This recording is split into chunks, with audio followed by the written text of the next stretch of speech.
Saint-Esprit. Et aujourd'hui, en fait, toujours en parcourant ces mentions dans la Bible, on voit le feu de l'épreuve, le feu de la sanctification. Parce que si on veut être rempli du Saint-Esprit, rempli de toute la plénitude du Saint-Esprit, de toute la puissance de Dieu, bien Dieu, il va nous faire aussi passer par l'épreuve. Parce que, et on va le voir, parce que en fait, ce feu-là de purification, eh bien, il est là pour nettoyer, pour restaurer. Comme on restaure l'or et l'argent. Vous savez, il est question dans la Bible du feu du fondeur. Et pour nous, recevoir le feu de Dieu, c'est aussi recevoir le feu qui va nous purifier. Et souvent, Dieu nous purifie par l'épreuve et par l'affliction. Et ça, c'est un petit peu, c'est pas quelque chose auquel on s'attendrait forcément quand on veut le feu de Dieu. Seigneur, embrase-moi. Seigneur, remplis-moi de ton Saint-Esprit, que je sois chaud bouillant pour toi. Mais si on prie ça, le Seigneur, il dit, ok, mais ça passe aussi par l'affliction. Ah. Hop là, un petit peu en arrière. Est-ce qu'on veut toujours le feu de Dieu? Est-ce qu'on veut toujours la plénitude du Saint-Esprit? Parce que la Bible nous montre clairement que si on le veut, ça passe par l'affliction.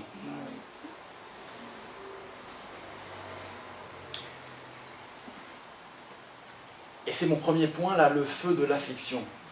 Et quand comme je vous disais, quand on demande le feu de Dieu, on ne pense pas nécessairement que ça va passer par l'affliction. Mais il faut bien en être conscient.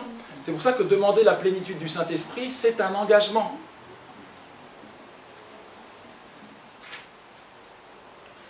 Mais la parole de Dieu nous montre que Dieu s'est toujours servi de l'affliction et des épreuves pour purifier son peuple, pour émonder son peuple, pour préparer son peuple et pour que son peuple soit toujours plus efficace dans le service. Le psaume 66 dit « Car tu nous as éprouvés, ô Dieu, tu nous as fait passer au creuset comme l'argent. » Et si vous voulez prendre avec moi un passage dans le prophète Zacharie, c'est bien parce qu'il va y avoir deux passages à suivre, là dans Zacharie et après dans Malachie. Donc on va prendre Zacharie. Donc juste avant le Nouveau Testament, juste avant Matthieu, il y a Malachie et puis Zacharie. Zacharie au chapitre 13. Donc c'est pour illustrer ce premier point sur le feu de l'affliction. Comment Dieu en arrive à ses fins.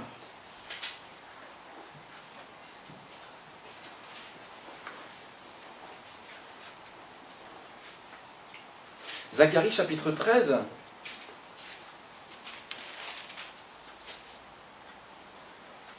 versets 8 et 9. Est-ce que tu veux lire, Manuel, s'il te plaît? Versets 8 et 9. Zacharie, c'est des prophéties qui parlent juste avant l'avènement du Seigneur. Et voilà comment le Seigneur va s'occuper du reste d'Israël. 8 et 9. Alors, dans tout le pays, oracle de l'Éternel, les 2 tiers seront retranchés, périront, et l'autre tiers y restera. Je mettrai ce tiers dans le feu, et je le ferai fondre, comme on fait fondre l'argent. Je l'éprouverai, comme on éprouve l'or. Il invoquera mon nom, et je l'exaucerai. Je dirai, c'est lui qui est mon peuple, et il dira, l'Éternel est mon Dieu. Voilà.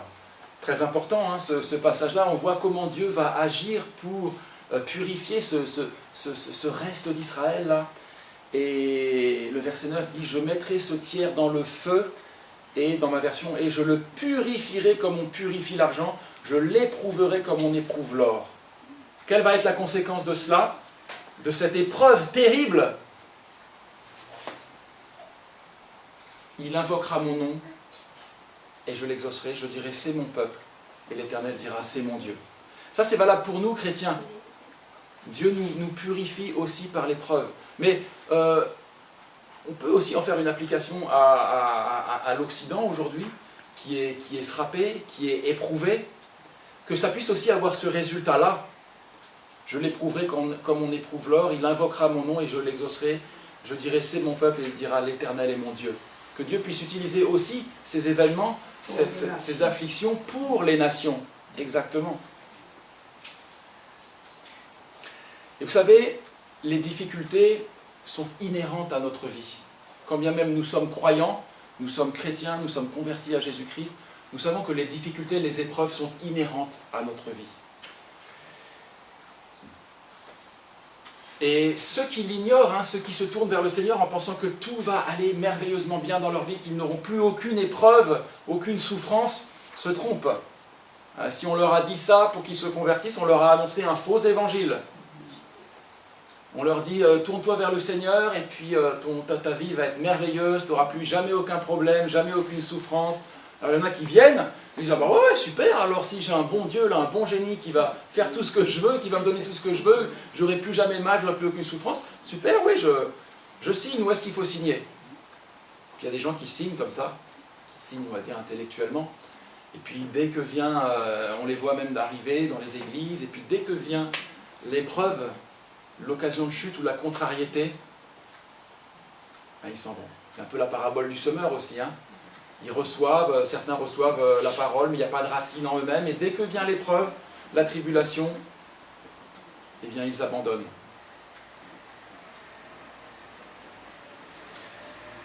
Et donc si on n'est pas conscient de ces choses, eh bien on peut soit régresser spirituellement, parce qu'on se dit mais pourquoi je passe par l'accablement? Dieu m'en veut, Dieu ne m'aime pas. Si on n'est pas conscient de ces choses.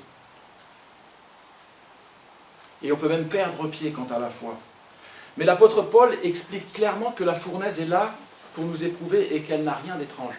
Vous allez rester dans Zacharie, parce que juste après on va prendre Malachie, mais je vous lis un verset. Je vous lis un autre verset que vous connaissez bien.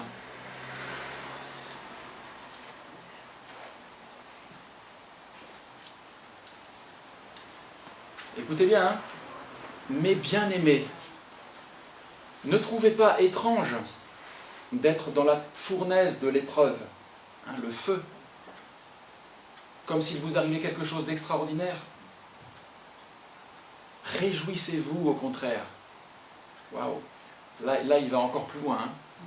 Réjouissez-vous au contraire de la part que vous avez aux souffrances de Christ, afin que vous soyez aussi dans la joie et dans l'allégresse lorsque sa gloire apparaîtra.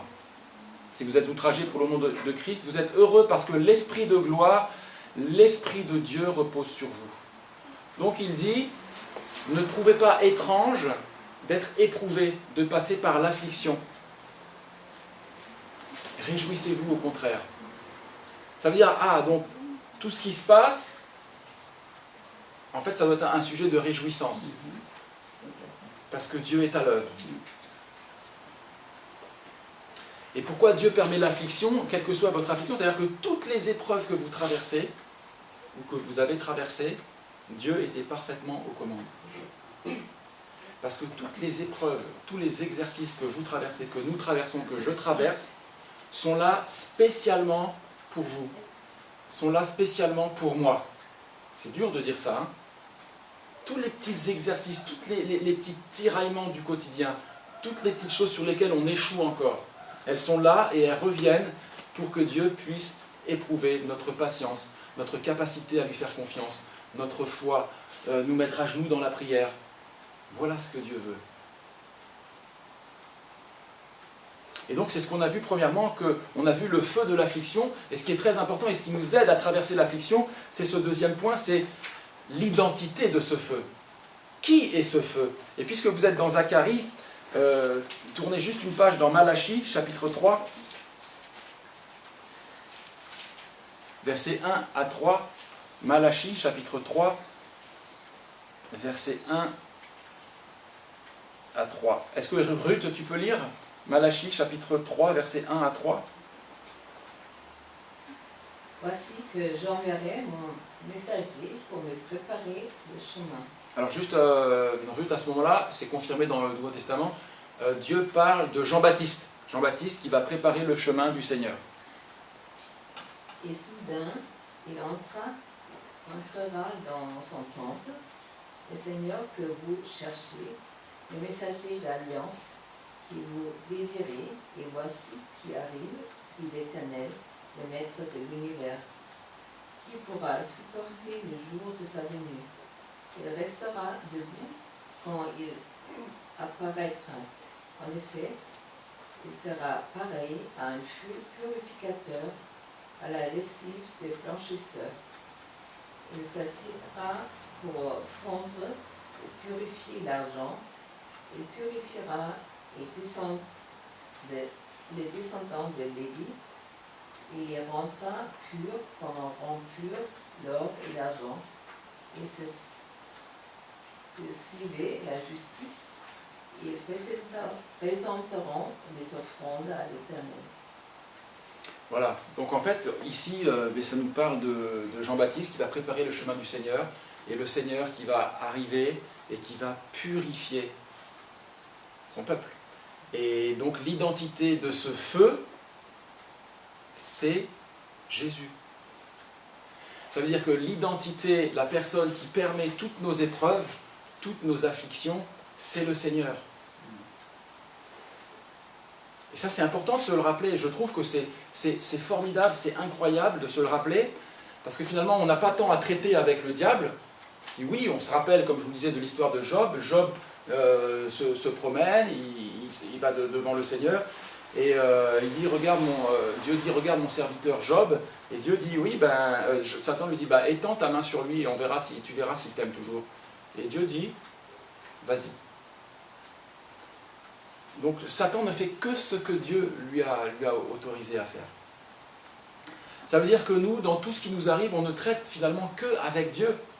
Et quand on a une épreuve qui nous arrive, si on reconnaît la main de Dieu, ça va changer complètement notre attitude par rapport à l'épreuve. Ça va m'éviter de râler, de pester, de m'énerver, puisque c'est Dieu. Joseph a dit à la fin de l'histoire, il a dit à ses frères, ce n'est pas vous, mais c'est Dieu. Pourtant ses frères l'avaient livré, l'avaient vendu en esclavage, etc. Et à la fin de l'histoire, Joseph dit, ce n'est pas vous, mais c'est Dieu. Il reconnaissait la souveraineté de Dieu dans tout ce qui s'est passé. Et Jésus va opérer cette purification en nous par son Saint-Esprit. C'est le Saint-Esprit de Dieu, le Saint-Esprit de Christ qui nous purifie. Écoutez bien, c'est pour ça que c'est la thématique du feu du Saint-Esprit. 1 Corinthiens 6, 11 nous dit, vous avez été sanctifiés, vous avez été justifiés au nom du Seigneur Jésus-Christ et par l'Esprit de votre Dieu. Et tout à l'heure, quand Didier lisait un passage, j'ai essayé de le prendre au vol, et ça m'a fait tomber sur ce verset en 2 Thessaloniciens. Pour nous, frères bien-aimés du Seigneur, nous devons à votre sujet rendre continuellement grâce à Dieu, parce que Dieu vous a choisi dès le commencement pour le salut, par la sanctification de l'Esprit et par la foi en la vérité. Et vous voyez, c'est le Saint-Esprit qui nous purifie, c'est le Saint-Esprit qui permet aussi toutes ces épreuves. Et quand Jésus dit, quand Jean-Baptiste dit Jésus vous baptisera du Saint-Esprit et de feu, c'est aussi ce feu-là de purification et de sanctification qui va traverser toute notre vie. Et ce feu, il est nécessaire pour nous, il est nécessaire pour notre Église aujourd'hui. Et encore une fois, c'est très important pour nous de reconnaître la main de Dieu, parce que plus nous allons être purifiés par ce feu, et plus nous allons être efficaces. Plus nous allons pouvoir discerner la gloire de Dieu et être efficaces dans le service. J'aime beaucoup ce passage dans l'Ancien Testament où Josué, conduisant à la suite de Moïse le peuple d'Israël, au moment de faire traverser le Jourdain, il dit ceci, « Sanctifiez-vous, car demain l'Éternel fera des prodiges au milieu de vous. » Vous avez entendu ça? « Sanctifiez-vous, car demain l'Éternel fera des prodiges au milieu de vous. » Et ça veut dire que... j'aime bien ce verset parce qu'en même temps, on pourrait dire que c'est conditionnel. Si vous vous sanctifiez, alors le Seigneur va faire des prodiges. Mais en fin de compte, ce n'est pas conditionnel. Le Seigneur annonce et proclame, il dit « Sanctifiez-vous ». Car demain, c'était déjà écrit tout ça, c'est déjà dans la connaissance de Dieu. Car demain, l'Éternel va faire des prodiges au milieu de vous, et le Jourdain, tumultueux à cette époque-là de l'année, va s'ouvrir, comme s'étaient ouverts les eaux de la mer Rouge avec Moïse. Mais le peuple a dû passer par la purification et par la sanctification. Ça veut dire que aussi c'est un sujet d'encouragement, c'est que quand le Seigneur nous éprouve, nous purifie, nous émonde, quand nous voyons l'épreuve, sachant que c'est aussi pour que nous soyons plus efficaces à son service.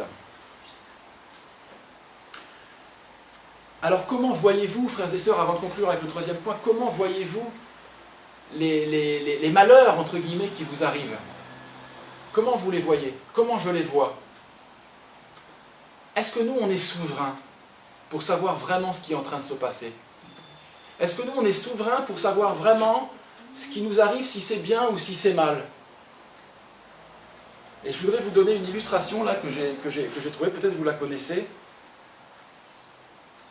Et en fait, ça c'est la foi véritable, que Dieu vienne au secours de notre incrédulité. Il vous arrive une galère. Je ne sais pas quelle est votre galère, votre pépin, votre souffrance. Est-ce qu'on se morfond? Et je le prêche à moi-même. Hein. Écoutez cette histoire, peut-être vous la connaissez déjà. Un vieil homme et son fils s'occupaient d'une petite ferme. Ils n'avaient qu'un seul et unique cheval pour tirer la charrue. Un jour, le cheval s'enfuit. Épreuve. Plus de possibilité de travailler. Épreuve, malchance. Les voisins les plaignirent. C'est affreux. Quelle malchance. Et le vieil homme de répondre, qui sait s'il s'agit ou non de malchance. Une semaine plus tard, le cheval revint des montagnes, ramenant avec lui 5 juments dans la grange. Waouh! Bénédiction extraordinaire! Les voisins s'exclament, mais quelle chance tu as! Le fermier répondit, chance? Malchance? Qui sait? Le lendemain, alors qu'il essayait de dompter les chevaux, les 5 juments, le fils tomba et se cassa la jambe. Les voisins arrivèrent et dirent, c'est terrible! Quelle malchance! Et le vieil homme de répondre, chance? Malchance? Quelque temps après, l'armée passa dans toutes les fermes pour enrôler les jeunes hommes pour la guerre. Le fils du fermier ne leur était d'aucune utilité, avec sa jambe cassée. Il fut donc épargné. Chance? Malchance? Toute chose a une raison d'être. Il nous appartient d'en faire le meilleur usage. Et j'ai trouvé cette illustration vraiment très parlante par rapport au sujet du jour. Qui sommes-nous pour savoir si ce qui nous arrive, si cette affliction, si cette maladie, qui sommes-nous pour savoir si c'est de la chance, si c'est de la malchance, si c'est bon pour nous ou si c'est mal pour nous? Parfois, la bénédiction peut être là, on a tout ce qu'on veut. Et le Seigneur dit, de mémoire, je ne l'ai pas noté, prenez garde que votre cœur ne s'apesantisse vers les excès du manger et du boire. On a tout ce qu'on veut, on a la profusion, chance, malchance, et puis on a l'épreuve, et on peut s'effondrer, chance, malchance, qui sommes-nous? Nous sommes des toutes petites créatures de Dieu, poussière perdue au milieu de multiples galaxies. Et au-dessus de ces multiples galaxies et de peut-être tous ces univers-là, il y a un Dieu qui est là, qui règne, et à qui nous sommes appelés à faire confiance. Et je termine avec ce troisième point. On a vu premièrement que Dieu nous éprouve par le feu, et on a vu deuxièmement spécifiquement que ce feu, c'est Jésus lui-même, c'est le Saint-Esprit. Et on voit troisièmement, et je me suis laissé conduire aussi là par les mentions de ce feu dans l'Ancien Testament, une des causes étonnantes de ce feu de l'affliction. Et j'aimerais qu'on prenne ensemble Ésaïe chapitre 6. Ésaïe au chapitre 6.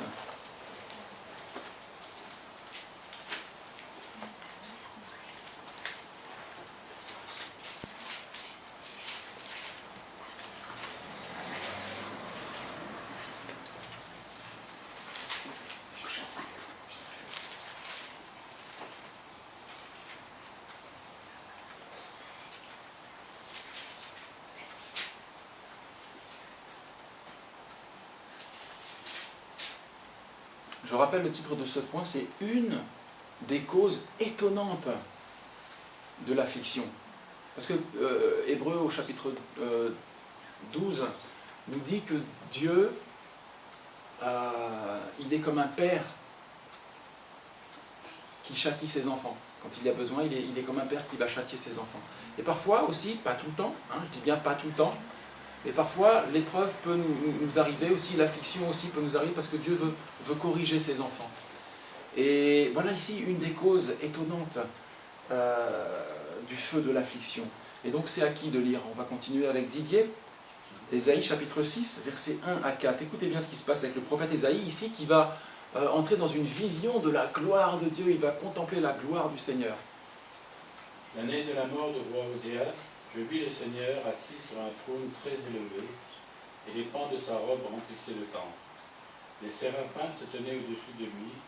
Ils avaient chacun 6 ailes, 2 dont ils se couvraient la face, 2 dont ils se couvraient les pieds, et 2 dont ils se servaient pour voler. Ils criaient l'un à l'autre et disaient « Saint, Saint, Saint est l'Éternel des armées. Toute la terre est pleine de sa gloire. » Les portes furent ébranlées dans leurs fondements par la voix qui retentissait, et la maison se remplit de fumée. Voilà. Alors, oui, verset 5. alors je dis, malheur à moi, je suis perdu, car je suis un homme dont les lèvres sont impures, j'habite au milieu d'un peuple dont les lèvres sont impures, et mes yeux ont vu le roi, l'Éternel des armées. Vas-y, continue en fait jusqu'au verset 8. Mais l'un des séraphins vola vers moi, tenant à la main une pierre ardente qu'il avait prise sur l'autel avec des pincettes. Il en toucha ma bouche et dit, « Ceci a touché tes lèvres, ton iniquité est enlevée et ton péché est expié. » J'entendis la voix du Seigneur disant, « Qui enverrai-je et qui marchera pour nous ?» Je répondis, « Me voici, envoie-moi. » Voilà, on va s'arrêter là. On voit ici, selon les traductions, verset 6, l'un des séraphins vola vers moi tenant à la main une pierre ardente. C'est une pierre vraiment en feu. Et en fait, avec ce feu-là, avec cette pierre ardente, avec ce feu-là, il va purifier sa bouche.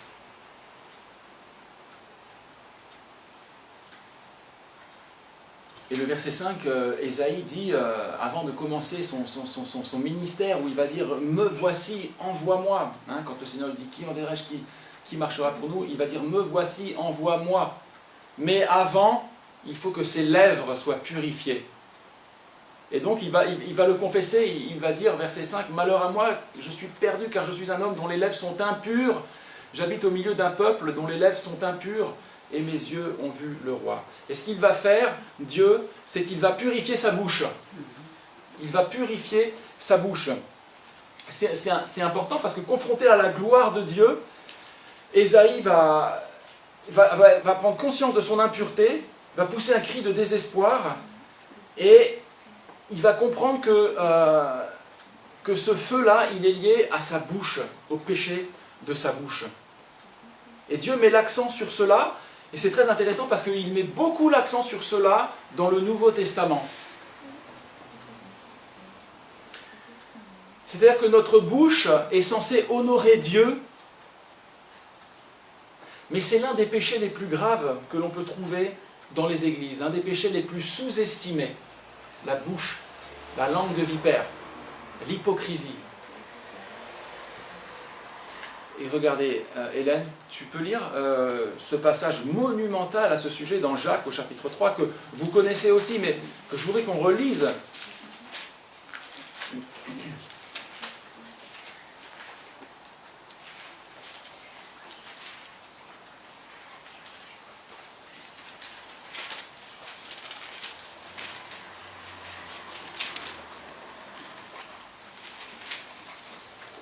Quel verset? Versets 5 à 18, c'est assez long, mais c'est tellement, tellement fort. De même, la langue est un petit membre et elle peut se vanter de grandes choses. Voyez comme un petit feu peut embraser une grande forêt. La langue aussi est un feu. C'est le monde de la méchanceté. Ainsi, la langue se trouve parmi nos membres.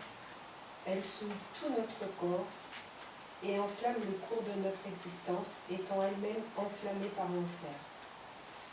Toutes les espèces de bêtes, d'oiseaux, de reptiles et d'animaux marins peuvent être domptées et ont été domptées par l'homme. La langue, en revanche, aucun homme ne peut la dompter. C'est un mal qu'on ne peut pas maîtriser. Elle est pleine d'un venin mortel. Par elle, nous bénissons Dieu notre Père, et par elle, nous maudissons les hommes faits à l'image de Dieu. De la même bouche sortent la bénédiction et la malédiction. Mes frères et sœurs, il ne faut pas que tel soit le cas. Une source fait-elle jaillir par la même ouverture de l'eau douce et de l'eau amère? Un figuier, mes frères et sœurs, peut-il produire des olives ou une vigne des figues? De même, aucune source ne peut produire de l'eau salée et de l'eau douce.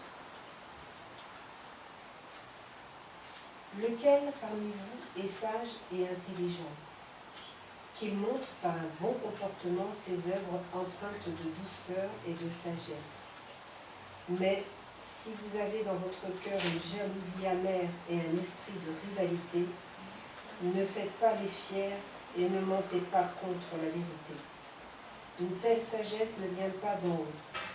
Elle est au contraire terrestre, purement humaine, démoniaque. En effet, là où il y a de la jalousie et un esprit de rivalité, il y a du désordre et toutes sortes de pratiques mauvaises. La sagesse d'en haut est tout d'abord pure, ensuite porteuse de paix, douce, conciliante, pleine de compassion et de bons fruits. Elle est sans parti pris et sans hypocrisie. Le fruit de la justice est semé dans la paix par ceux qui travaillent à la paix. Waouh, je ne sais pas si vous étiez bien concentré sur la lecture, mais Dieu ne transige pas avec cela. Dieu ne veut pas qu'on se critique. Dieu ne veut pas qu'on critique son Église. Je vous avais dit il n'y a pas très longtemps, j'avais déjà abordé légèrement ça il y a quelques semaines, Dieu ne veut pas qu'on critique son Église. Quand des gens viennent critiquer la maison du Charpentier ou l'église des Trés, ça m'irrite profondément. Parce qu'en fin de compte, en critiquant l'église, ils critiquent les frères et sœurs et ils critiquent l'église de Christ. Ils pensent, c'est un manque de maturité spirituelle, que l'église c'est le monde des bisounours. Où tout le monde il est beau, tout le monde il est gentil. Mais c'est pas ça l'église. L'église, ce sont des pécheurs rachetés ou des saints. On n'est plus des pécheurs, on est des saints, qui malheureusement péchons encore de temps en temps, mais essayons de nous améliorer. Mais c'est le corps de Christ. Et il nous dit que, sachant cela, que nous devons nous supporter les uns les autres. On doit se supporter les uns les autres. Et si l'un a sujet de se plaindre de l'autre, pardonnez-vous réciproquement comme Dieu vous a pardonné en Christ. On peut critiquer, on pourrait critiquer l'Église. Prenons l'exemple de Manuel. On peut critiquer Manuel. Hein. Je suis sûr que si on cherche bien, on peut passer un quart d'heure, une demi-heure à le critiquer. Prenons l'exemple de Stéphane, ici, là. Vous pouvez vous concerter et montrer tout ce qui ne va pas chez Stéphane. Sa façon de faire, ses manières, son ministère, etc., etc. On peut le faire, on pourrait le faire. Mais en fait, Dieu ne veut pas. Il veut au contraire que l'on prie, d'accord. Mais il ne veut pas qu'on se critique. Il ne veut pas que l'on casse. Il n'y a rien de plus décourageant que la critique, que la médisance, que la calomnie. La langue est capable soit de détruire, soit de créer. Et apprivoiser nos langues est quelque chose de très important. Je vous lis ce verset dans Éphésiens au chapitre 4.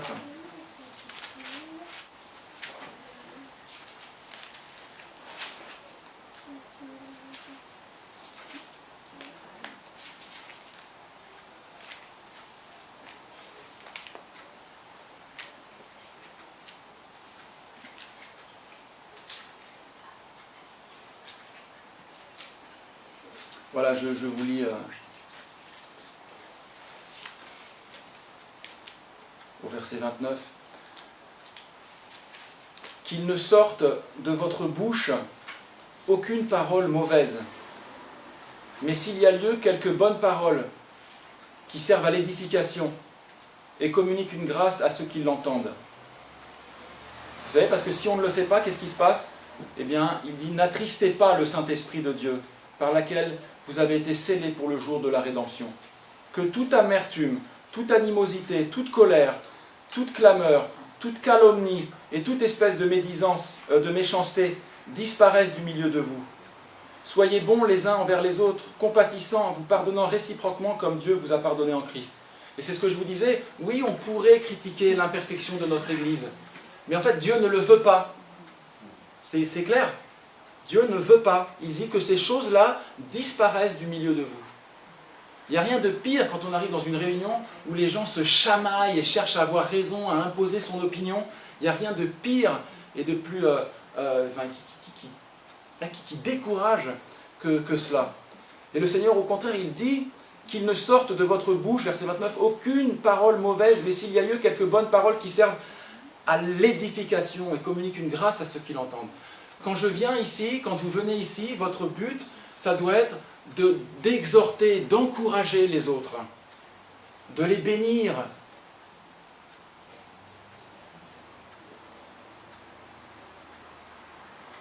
On peut tuer une église à petit feu à force de la critiquer. Venez, tuons-le avec la langue, disait-on au sujet de Jérémie.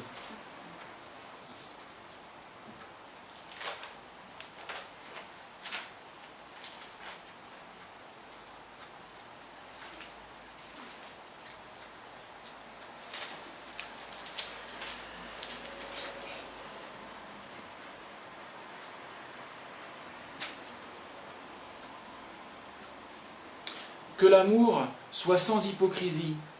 Ayez le mal en horreur, attachez-vous fortement au bien. Par amour fraternel, soyez pleins d'affection les uns pour les autres. Par honneur, usez de prévenance réciproque. Usez de prévenance réciproque. Réciproque. Et la prévenance. La prévenance, c'est, attention, est-ce que j'y vais, là, je saute à pieds joints et je vais lui balancer cette réflexion, ou non, la prévenance, c'est de réfléchir.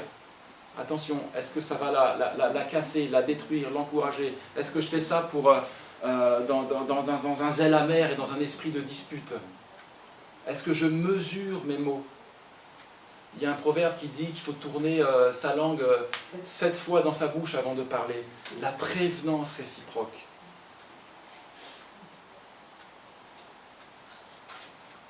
En d'autres termes, voulons-nous que le Seigneur, et c'est pour ça que je vous disais ce troisième point, il est étonnant, une des causes étonnantes de l'affliction, mais voulons-nous que le Seigneur fasse des prodiges au milieu de nous? Eh bien, commençons par fermer nos bouches, mettre un mort, comme il y avait écrit dans Jacques, mettre un mort pour fermer nos bouches à la critique, à la médisance, à la calomnie, au zèle amer, à l'esprit de dispute, à l'animosité. Mais au contraire d'être des Barnabas, des fils et des filles d'exhortation. La critique est une arme de destruction massive des églises. Eh bien, le Seigneur nous montre aussi, au travers de ces quelques mentions, que c'est un sujet important, qu'il ne faut pas négliger. Donc on a vu là, ce matin, que pour bénéficier de la plénitude du Saint-Esprit, du feu de Dieu en nous, Dieu va nous faire passer par l'affliction. Ça change notre regard sur l'épreuve, n'est-ce pas? Surtout quand on sait que c'est Jésus lui-même qui est ce feu dans notre vie. Et ce feu pour que, on puisse faire de grandes choses pour la gloire de Dieu, pour que la maison du charpentier puisse continuer à briller, à rayonner. Et puis, il nous lance un avertissement, une alerte avec cette cause étonnante du feu de l'affliction. Faisons bien attention à nos bouches. Faisons bien attention à nos bouches et mettons en pratique ces quelques versets là que j'ai piochés un petit peu partout dans le Nouveau Testament. C'est-à-dire que c'est quelque chose qui est important pour Dieu. C'est dans Jacques, c'est dans Éphésiens, c'est dans Romains, c'est partout.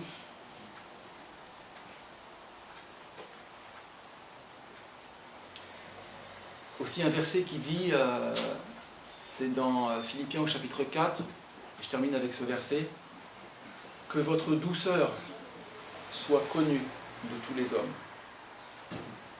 Et donc dans nos rapports mutuels, est-ce que nous sommes reconnus pour notre douceur? Ou bien pour notre agressivité? Pour notre manque de tact?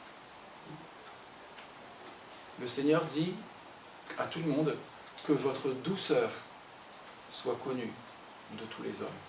On va prier.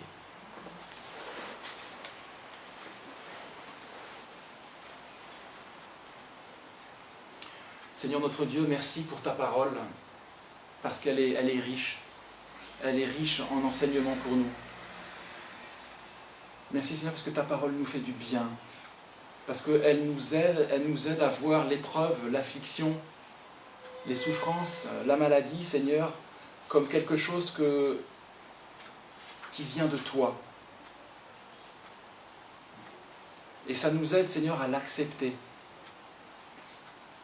Quand on y voit ta main, Seigneur, ça change toute la perspective.